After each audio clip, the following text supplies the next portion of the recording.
여당에서는 이 대표 20 먼저라는 공세를 올리고 있고요. 그 가운데 이 대표는 경호 속에 광주를 찾아서 대통령 파면을 외쳤습니다. 자, 이 대표 2심 선고가 먼저 나올 것 같다라는 주장이 힘을 받고 있다라는 보도가 많습니다.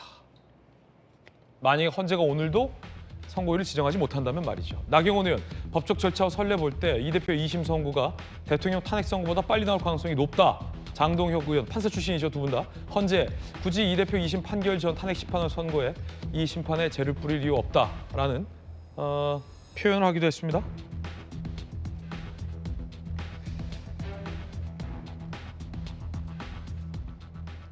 자, 여권과 구야권에서는 이재명 대표의 이 출마 자격과 관련된 문제를 제기하기도 했습니다. 먼저 유승민 전 의원입니다.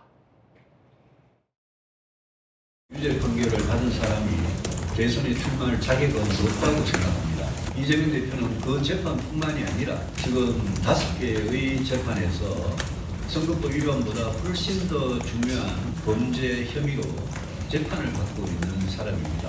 이재명 대표는 우리나라 대통령 선거 역사상 그런 범죄 혐의자가 대선에 출마한 적도 없습니다. 이낙연 전 대표도 오랜만에 저희 채널A를 찾아서 이런 얘기를 했었습니다. 들어보시죠. 윤석열, 이재명 두 분의 정치가 함께 청산되는 것이 좋겠다는 말씀을 드렸고요. 민주당에서 다른 후보를 내면 더 쉽게 정권 교체를 이룰 수 있을 거라고 생각해요. 왜냐하면 이재명 대표는 좋아하는 사람보다 싫어하는 사람이 더 많거든요. 그걸 껴안고 어떻게 선거를 하며 선거 후에 설령 이긴다 하더라도 그 거부층을 어떻게 안고 국가를 운영하나요? 이낙연 전 총리도 유승민 전 의원도 이재명 대표의 이 사법 리스크와 이 대선 후보로서의 어떤 출마 자격을 문제 삼았습니다. 안철수 의원도 비슷한 얘기를 했습니다. 이 대표가 출마를 하되 5개 재판이 다 무죄면 출마하라라는 얘기를 했군요. 5개 재판 결과 모두 무죄 받으면 그때 출마하라. 이번 대선 출마는 안 된다. 대법원 판결이 유죄가 나올지 모르는 상태에서 유권자들이 어떻게 선택할 수 있겠냐라는 지적을 했습니다. 그러니까 유승민 전 의원도 이낙연 전 대표도 안철수 의원도 이 대표의 다음 주 바로 나오는 이제 2심 선고 결과와 사법 리스크에 대한 문제 제기를 한 셈입니다. 홍 전 원내대표께서는 어떻게 보십니까? 다음 주 일단 수요일에 2심 선고 결과 나오잖아요. 예. 만약 그것이 1심처럼 이제 유죄이고 그게 이제 의원직 상실형이면 대선에 출마해도 되겠냐라는 앞선 분들의 어떤 문제 제기인데 어떻게 보십니까? 뭐 우리 사법 체계에서는 기본적으로 그 최종 3심까지 확정되기까지는 무죄 추정 원칙을 갖고 있기 때문에 피선고권 자체는 문제는 없습니다. 근데 결국은 핵심은 이런 것 같아요. 그 2심이 만약에 뭐 우리 당으로서는 원하지 않지만 뭔가 잘못 나왔을 때, 그러니까 1심과 비슷하게 나왔을 때 국민적 지지율이 어떻게 움직일 건지, 그다음에 본선 경쟁력이 어떨지. 저는 그게 관건이라고 생각합니다. 그럼 만약에 그게 별 문제가 없다면 저는 뭐 이재명 그 대표가 당의 대선 후보가 돼서 대선에 나가는데 큰 영향이 없을 거로 보고, 다만 이제 헌법재판소나 또는 먼저 대법원이 판단을 해야 될 텐데 대통령의 소추의 면제가 어디까지인가에 대해서는 아직 선례도 없고 여러 가지 설만 지금 존재하고 있습니다. 그렇기 때문에 이거에 대한 사법부 차원에서의 좀 더 명확하게 이 해석을 좀 해줄 필요도 있다고 생각합니다. 그렇군요. 굉장히 핵심적인 얘기를 짚어주셨는데 김영주 의원님, 네. 이 대표가 대선에 출마하고 말고는 사실은 어찌 보면 이 국민들이 정해주신다라는 뜻으로도 해석이 돼요.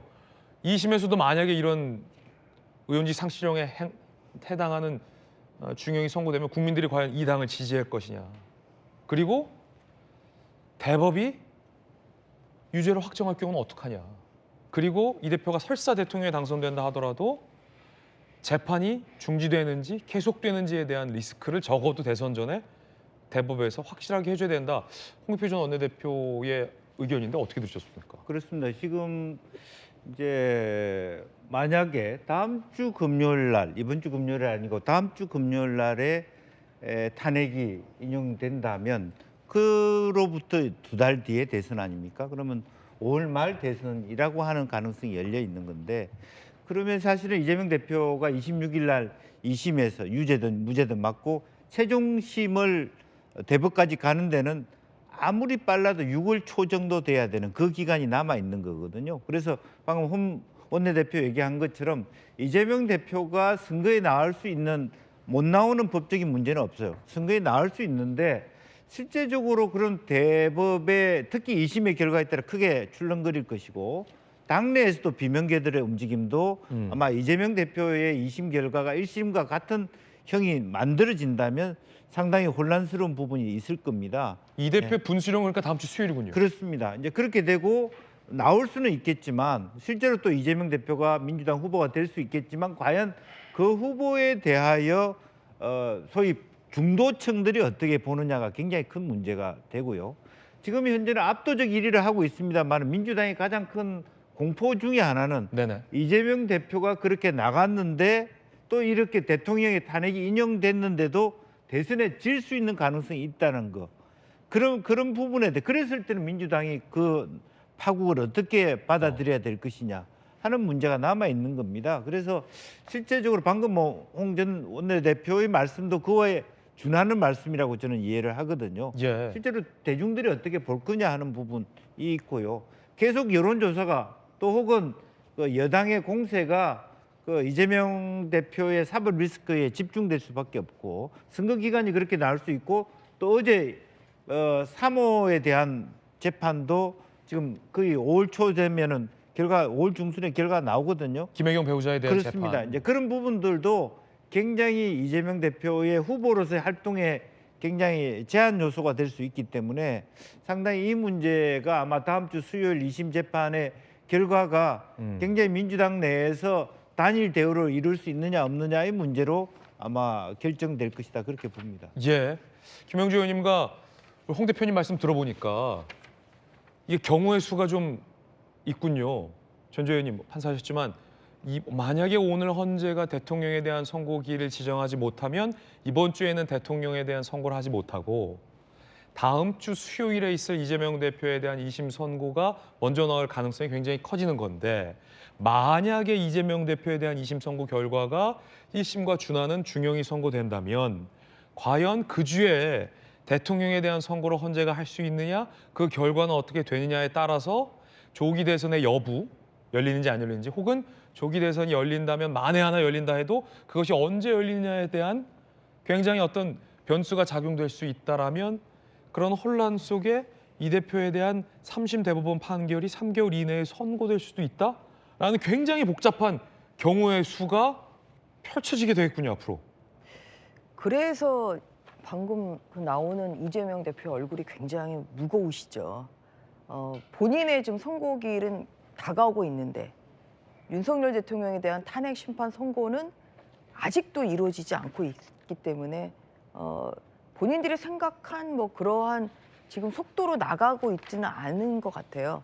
그래서 민주당에 좀 당황하는 모습들이 좀 나오고 있는데 저는 한편으로는 또 뭐 그 법원은 법원이고 헌재는 헌재라 뭐 헌재가 뭐 법원의 판결 선고 결과를 보고 어떠한 그런 영향을 미치는 사실 그거는 저는 별개다. 아니라고 예, 봅니다. 별개 사안이다. 다만 26일에 있을 이재명 대표의 선고기일은 그것은 뭐 불변인 것 같아요. 지금 위헌재청 신청을 한 번 했고 또 한 번 했습니다만 아직까지 법원에서 미동조차 하지 않은 것은 그것은 위헌재청 신청은 기각할 것이라고 생각이 되고요. 그렇다면 다음 주 수요일 선고에 변수는 26일 없다. 때 선고는 이루어진다고 볼 수밖에 없죠. 그런데 네. 26일의 선고가 저는 조심스럽습니다만 뭐 1심의 선고형과 크게 다르지 않을 것이라고 봅니다.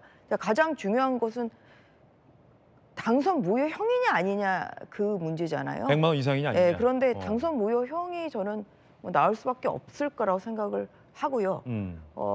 그러면서 또 언제 그 대통령 탄핵 선고가 이루어질지 모르겠습니다만 그 선고 결과가 뭐 혹시나 민주당이 원하는 결과가 나온다고 하더라도 시간이 사실 많지는 않죠. 그리고 또 거기에 따른 또 국민의 여론 지지도 뭐 이러한 변화가 있을 수가 있고 그리고 2심마저 당선 무효형이 된다고 하면 정말 사법 리스크는 가시화되는 것이거든요.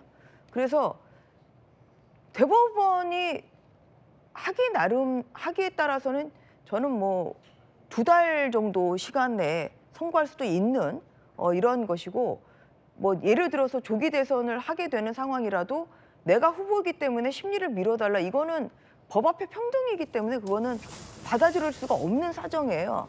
그래서 대선 시계는 대선 시계고 그리고 또 이 3심의 대법원 사건의 심리는 심리대로 이루어지고 있기 때문에 그렇기 때문에 민주당으로서는 굉장히 복잡한 사정이 될 수밖에 없다. 그렇게 생각합니다. 자, 지금 저희 오픈 스튜디오에서 머지않은 이 광화문 광장에서 이재명 대표가 현장 최고위를 열었습니다. 이 대표가 지난번 이 현장 최고위 때는 경호상의 문제 때문에 참석하지 않았는데 오늘은 지금 네, 안녕하십니까. 참석을 오늘 했습니다. 현장 최고위원회를 현장 최고위가 지금 막 시작되는 장면 저희가 실시간으로 전해드리고 있습니다. 어제 사실은 이재명 대표와 박찬대 원내대표 모두 다 헌재를 향해서 대통령에 대한 이 파면 선고를 조속히 해달라고 요구했고요.